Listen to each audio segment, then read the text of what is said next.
पांडु पुत्र भीम के बारे में माना जाता है कि उसमें 10,000 हाथियों का बल था, जिसके चलते एक बार तो उसने अकेले ही नर्मदा नदी का प्रवाह रोक दिया था।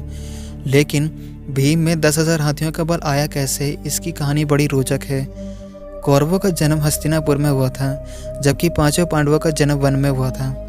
पांडवों के जन्म के कुछ वर्ष पश्चात पांडु का निधन हो गया। पांडु की मृत्यु के बाद वन में रहने वाले साधुओं ने विचार किया कि पांडु के पुत्रों अस्थि तथा पत्नी को हस्तिनापुर भेज देना ही उचित है। इस प्रकार समस्त ऋषिगण हस्तिनापुर आए और उन्होंने पांडु पुत्रों के जन्म और पांडु की मृत्यु के संबंध में पूरी बात भीष्म, धृतराष्ट्र आदि को बताई।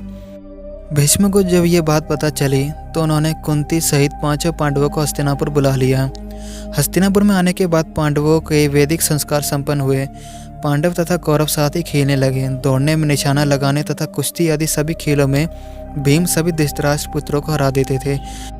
भीमसेन कौरवों के प्रति होड़ के कारण ऐसा करते थे, परंतु उनका कोई वैरभाव नहीं था कौरवों से। परंतु दुर्योधन के मन में भीम के प्रति दुर्भावना पैदा होगी। तब उसने उचित अवसर मिलते ही भीम को मारने का विचार किया। दुर्योधन ने एक बार खेलने के लिए गंगा तट पर शिविर लगाया। उस स्थान का नाम रखा उत्कीर्णन। वहाँ खाने पीने इत्यादि की सभी सुविधाएं थी। दुर्योधन ने पांडवों को भी वहाँ बुलाया। एक दिन मौका पाकर दुर्योधन ने भीम के भोजन में विष मिला दिया। विष के असर से जब भीम अचेत हो गए तो दुर्योधन ने दुशासन के साथ मिलकर उसे गंगा में डाल दिया। भीम इसी अवस्था में नागलोक पहुंच गए। वहां सांपों ने भीम को खूब डसा, जिसके प्रभाव से विष का असर कम हो गया। जब भीम को होश आया तो वह सर्पों को मारने लगे। सभी सर्प डरकर नागराज वासुकी के पास गए और पूरी बात बताई। जब वासुकी स्वयं भीमसेन के पास गए, उनके साथ आर्यक नाग ने भीम को पहचान लिया।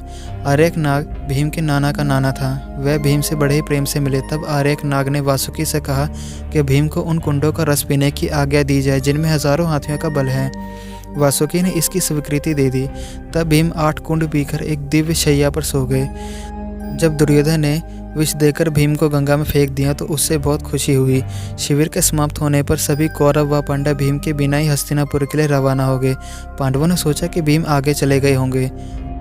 जब सभी हस्तिनापुर पहुंचे तो युधिष्ठिर ने माता कुंती से भीम के बारे में पूछा। तब कुंती ने भीम के ना लौटने की बात कही। सारी बात जानकर कुंती व्याकुल हो गई। तब उन्होंने विदुर को बुलाया और भीम को ढूंढने के लिए कहा।